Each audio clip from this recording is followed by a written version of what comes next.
And welcome to this week's On the Spot, where we talk about the spot market in trucking. We're going to talk a little bit about ocean right now. My name's Kevin Hill here with Tony Mulvey from Research.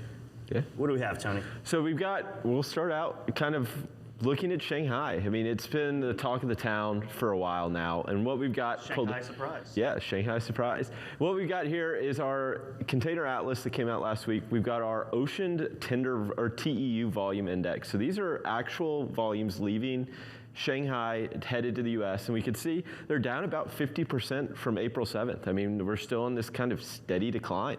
And it's a decline that shouldn't come really as a surprise to anybody. Yeah. We have lockdowns in Shanghai. You have problems with equipment. You have problems with container placement.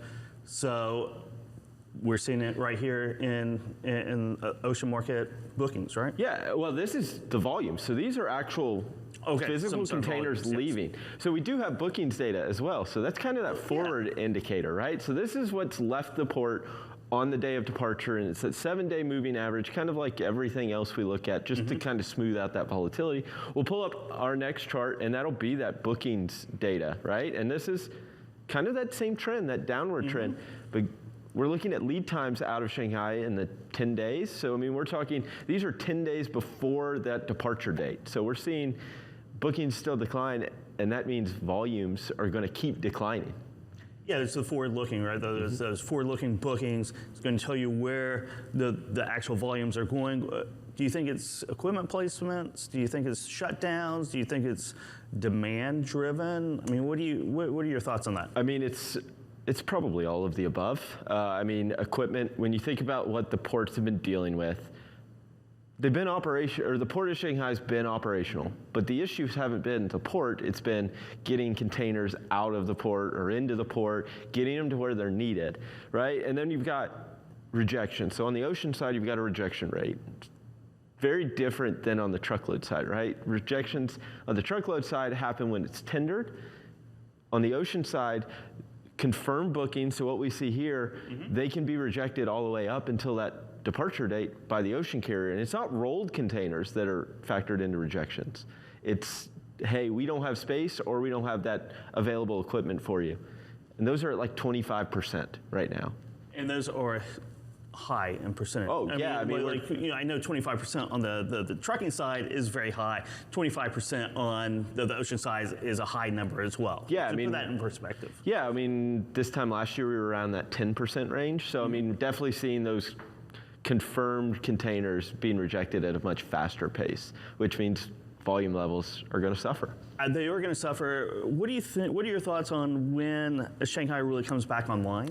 Do you think that there's back orders in? Because I talked to a bunch of people last week during our conference, and we were trying to figure out really, do you think those orders, factory orders, those production orders, that is the cargo that moves, do you think those are going to come back online in full force to catch up? Or do you think that, the demand-driven necessity of a lot of things it'll be soft orders or what? I think there is some backlog. I mean, that's going to happen when you're shut down for, almost 2 months now.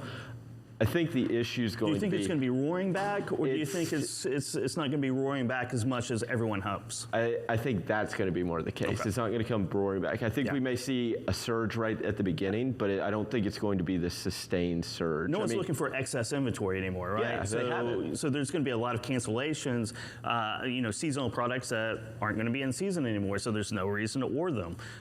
So I think it'll be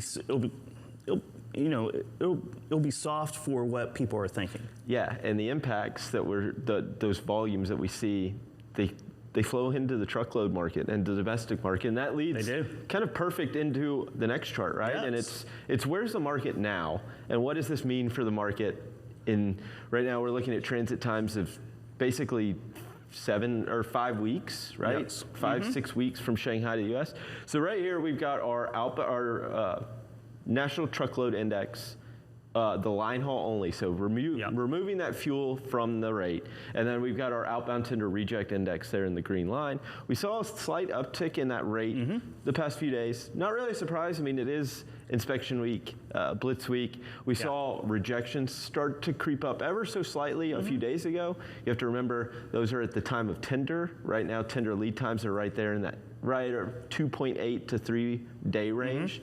So we're seeing the impacts of those tender rejection increases start to flow into the rates now about 3 days later.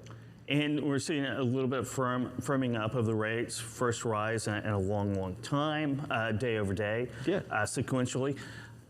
You know, what is next week and the week after leading into Memorial Day, it'll be interesting to see if it holds any of those I won't say gains. Well, I guess gains, right? Yeah, I mean, we've been in this like flat-ish space for a couple weeks now. Now we're headed into, obviously, Memorial Day, pretty busy, but also at a time when capacity comes off the road. We'll see what happens then, but it's post-Memorial Day, what's going to be the interesting part. It is post-Memorial Day, and so we'll talk about that post-Memorial Day whenever we come back on the spot, but that wraps it up for this week.